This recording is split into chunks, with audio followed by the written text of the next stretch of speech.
ಇಂದು ವಿಧಾನಸಭೆಯಲ್ಲಿ ರಾಜ್ಯ ಸರ್ಕಾರ ದ್ವೇಷ ಭಾಷಣ ತಡೆ ಮಸೂದೆ ಕಾಯ್ದೆಯನ್ನು ಮಂಡನೆ ಮಾಡಲಿಕ್ಕೆ ಮುಂದಾಗ್ತಾ ಇದೆ. ಇದ್ರ ಬಗ್ಗೆ ಮಾತನಾಡಲಿಕ್ಕೆ ಈಗ ರಂಗಾಯಣದ ಮಾಜಿ ನಿರ್ದೇಶಕರಾಗಿರ್ತಕ್ಕಂತಹ ಹಿಂದೂ ವಾದಿಯಾಗಿರ್ತಕ್ಕಂತಹ ಅಡ್ಡಂಡ ಸಿ ಕಾರ್ಯಪ್ಪ ಅವರು ನಮ್ಮ ಜೊತೆಗಿದ್ದಾರೆ. ಅವ್ರನ್ನ ಮಾತಾಡ್ಸೋಣ. ಸರ್, ಏನು ಸರ್ ಇದು ವಿಧೇಯಕ ಮಂಡನೆ? ಇದೇನಿಲ್ಲ, ವಿಧೇಯಕ ಮಂಡನೆ ಅಂತ ಈಗಾಗಲೇ ಇದೆ. ಈಗಾಗಲೇ ಕೇಂದ್ರ ಸರ್ಕಾರದಿಂದ ಒಂದು ಮಸೂದೆ ಇದೆ. ಇದು ಸಂವಿಧಾನದಲ್ಲಿ ಇದೆ. ಇದು ದ್ವೇಷ ಭಾಷಣವನ್ನು ಮಾಡಿದರೆ ಅವರ ಮೇಲೆ ಎಫ್.ಐ.ಆರ್ ಆಗುತ್ತೆ. ಎಫ್.ಐ.ಆರ್ ಆದಮೇಲೆ ಅವರು ಕೋರ್ಟಿನಲ್ಲಿ ಹೋಗ್ತಾರೆ. ಅದು ದ್ವೇಷ ಭಾಷಣ ಮಾಡಿದರೆ ಅವರಿಗೆ ಶಿಕ್ಷೆ ಆಗುತ್ತೆ. ಇದೊಂದು ಸ್ಪೆಷಲ್ ಏನು ಅಂತ, ಇದು ಎರಡು ಕಾರಣ ಇದೆ. ಒಂದು, ನಮ್ಮ ಹಿಂದೂ ಧ್ವನಿಗಳನ್ನು ಹತ್ತಿಕ್ಕಬೇಕು. ಅದು ಯಾವುದು ಮಾತಾಡಿದರೂ ಕೂಡ ಅವರು ದ್ವೇಷ ಭಾಷಣ ಅಂತ ಎಫ್.ಐ.ಆರ್ ಮಾಡ್ತಾರೆ. ಈಗ ಅದನ್ನು ಯಾರಿಗೆ ಅಧಿಕಾರ ಕೊಡ್ತಾರೆ? ಜಿಲ್ಲಾಧಿಕಾರಿಗೆ ಅಥವಾ ಎಸ್ ಪಿಗೆ ಅಧಿಕಾರ ಕೊಡ್ತಾರೆ. ಈ ಎಸ್ ಪಿ ಅವರು ಯಾರನ್ನ ಕೇಳ್ತಾರೆ? ಲೋಕಲ್ ಶಾಸಕರನ್ನು ಕೇಳ್ತಾರೆ ಅಥವಾ ಅವರ ಕಾಂಗ್ರೆಸ್ ಜನಪ್ರತಿನಿಧಿ ಕೇಳ್ತಾರೆ. ಎಫ್.ಐ.ಆರ್ ಮಾಡಿರಿ ಅಂತ ಹೇಳ್ತಾರೆ.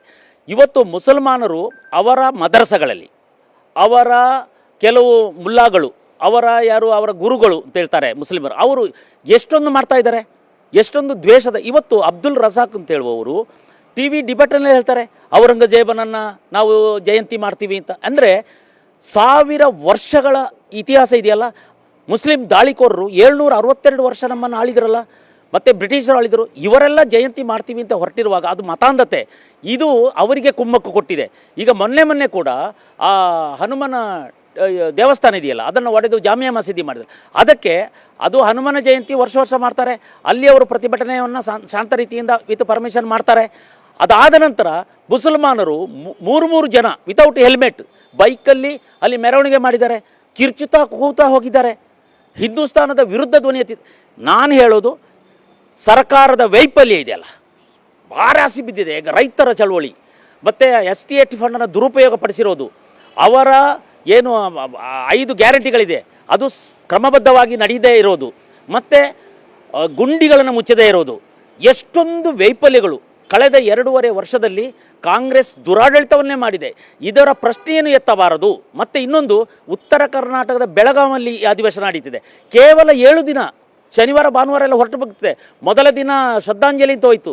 7 ದಿನದಲ್ಲಿ ಚರ್ಚೆ ಮಾಡಲಿಕ್ಕೆ ಅವಕಾಶ. ಯಾವನೋ ಒಬ್ಬ ಟಿಪ್ಪುದು ಪ್ರಚಾರ ತಂದ, ಸದನದಲ್ಲೇ ನಾಪತ್ತೆ ಕಾಶ್ಯಪ್ಪನವರು. ಯಾಕೆ ಇದನ್ನೆಲ್ಲ ಮಾಡ್ತಾರೆ ಅಂದರೆ, ಕಾನ್ಸಂಟ್ರೇಷನ್ನ ಡೈವರ್ಟ್ ಮಾಡಲಿಕ್ಕೆ, ವಿರೋಧ ಪಕ್ಷಗಳನ್ನು ವಿಚಲಿತಗೊಳಿಸಲಿಕ್ಕೆ.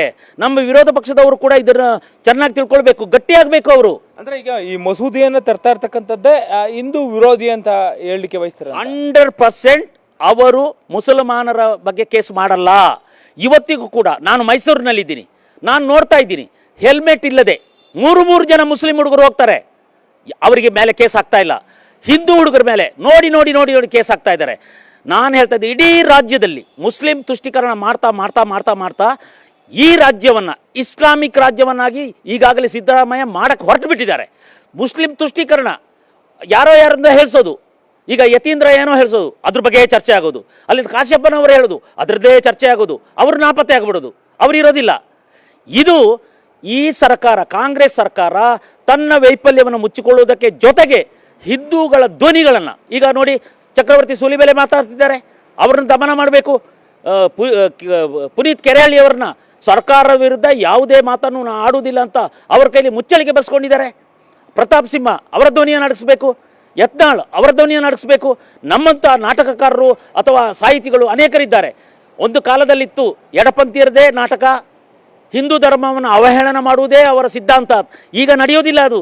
ಧ್ವನಿ ಎತ್ತಿದ್ದೀವಿ, ಹಿಂದೂಗಳು ಜಾಗೃತರಾಗಿದ್ದಾರೆ. ಈ ಸರ್ಕಾರದ ಪತನ ಖಂಡಿತ. ಒಂದು ಸಾರಿ ಟಿಪ್ಪು ಸುದ್ದಿ ಎತ್ತಿ ಟಿಪ್ಪು ಜಯಂತಿ ಮಾಡಿ ಸಿದ್ದರಾಮಯ್ಯನವರ ಸರ್ಕಾರ ಪತನಗೊಂಡಿದೆ. ಈಗ ಅದೇ ಪ್ರಸ್ತಾಪವನ್ನು ಅವರಿಗೆ, ನಮ್ಮಲ್ಲಿ ಒಂದು ಗಾದೆ ಇದೆ, ಕೇಡುಗಾಲಕ್ಕೆ ನಾಯಿ ಮೊಟ್ಟೆ ಹಾಕೋದು ಅಂತ. ನಾಯಿ ಮೊಟ್ಟೆ ಹಾಕಲ್ಲ, ಆದರೆ ಕೇಡುಗಾಲಕ್ಕೆ ನಾಯಿ ಮೊಟ್ಟೆ ಹಾಕುತ್ತದೆ. ಸಿದ್ದರಾಮಯ್ಯನವರ ಮನೆಯ ನಾಯಿಗಳ ಮೊಟ್ಟೆ ಹಾಕುತ್ತೆ. ಇದು ಕೇಡುಗಾಲಕ್ಕೆ. ನೀವು ನಿಜವಾಗಿಯೂ ನಿಮಗೆ ಅಷ್ಟೇ ಇದ್ದರೆ, ಉತ್ತರ ಕರ್ನಾಟಕದಲ್ಲಿ ಪ್ರವಾಹ ಬಂತು, ಉತ್ತರ ಕರ್ನಾಟಕದಲ್ಲಿ ಕೆಲವು ಜಿಲ್ಲೆಗಳಲ್ಲಿ ಬರಗಾಲ ಬಂತು, ಜ್ವಲಂತ ಸಮಸ್ಯೆಗಳು, ಕಬ್ಬಿನ ಸಮಸ್ಯೆ ಇದೆ, ಇವತ್ತು ರೈತರ ಸಮಸ್ಯೆ ಇದೆ. ಅದು ಯಾವುದನ್ನು ಪರಿಹರಿಸಿಲ್ಲ. ಅದರ ಬಗ್ಗೆ ಚರ್ಚೆ ಮಾಡಿ. ನಾನು ವಿರೋಧ ಪಕ್ಷದವರಿಗೆ, BJP ಅವರಿಗೆ, ಜನತಾ ದಳದವರಿಗೆ ಹೇಳ್ತೇನೆ, ನೀವು ಸುಮ್ಮನೆ ತೇಪೆ ಮಾಡಬೇಡಿ.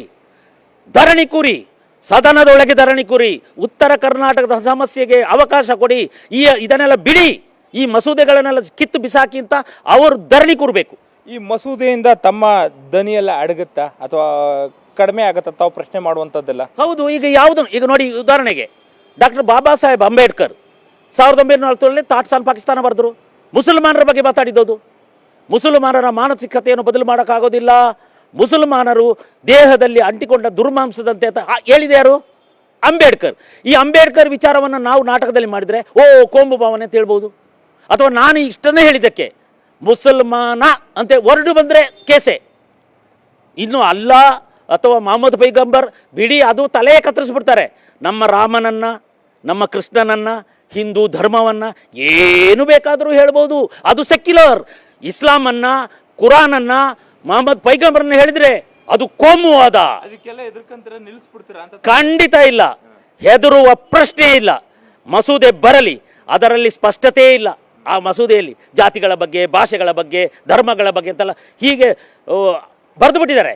ಯಾವ ಜಾತಿಯನ್ನು ತಂದವರು ಯಾರು? ಇವತ್ತು ಮನೆಯಲ್ಲಿ ಜಾತಿಯನ್ನು ತಂದವರು ಯಾರು? ಜಾತಿಯನ್ನು ಕೇಳಿ ಕೇಳಿ ಕೇಳಿ ಕೇಳಿ ಯಾರು? ಇವತ್ತು ಎಸ್ಸಿಗಳನ್ನು ಕೂಡ ಹೊಲೆಯ, ಮಾದಿಗ ಹೀಗೆಲ್ಲ ಬರೆಸಬೇಕು ಅಂತ ಹೇಳಿದವರು ಯಾರು? ಇದೇ ಸಿದ್ದರಾಮಯ್ಯ ಅಲ್ವಾ? ಇದೇ ಸರ್ಕಾರ ಅಲ್ವಾ? ಜಾತಿಗಳನ್ನು ತಂದದ್ದೇ ಸಿದ್ದರಾಮಯ್ಯ, ಧರ್ಮಗಳನ್ನು ಒಡೆದಿದ್ದೇ ಸಿದ್ದರಾಮಯ್ಯ. ಮೊದಲ ಕೇಸು ಸಿದ್ದರಾಮಯ್ಯನವರ ಮೇಲೆ ಆಗಬೇಕು. ನಮಸ್ತೆ. ಇದಿಷ್ಟು ಅಡ್ಡಂಡ ಸಿ ಕಾರ್ಯಪ್ಪ ಅವರ ಮಾತಾಗಿರ್ತಕ್ಕಂಥದ್ದು. ಮಸೂದೆ ಯಾವುದೇ ಬರಲಿ ಬಿಡಲಿ, ನಮ್ಮ ದನಿ ಅಡಗೋದಿಲ್ಲ, ನಾವು ಪ್ರಶ್ನೆ ಕೇಳುವಂಥದ್ದನ್ನ ಕೇಳಿಯೇ ತೀರ್ತೀವಿ ಅನ್ನೋ ಒಂದು ಮಾತನ್ನು ಅವ್ರು ಹೇಳ್ತಾ ಇದ್ದಾರೆ. ಕ್ಯಾಮ್ರಾ ಪರ್ಸನ್ ನವೀನ್ ಜೊತೆ ಮಧು ಎಂ ಚಿನ್ಕಿರುಳಿ, ಏಷ್ಯಾನೆಟ್ ಸುವರ್ಣ ನ್ಯೂಸ್, ಮೈಸೂರು.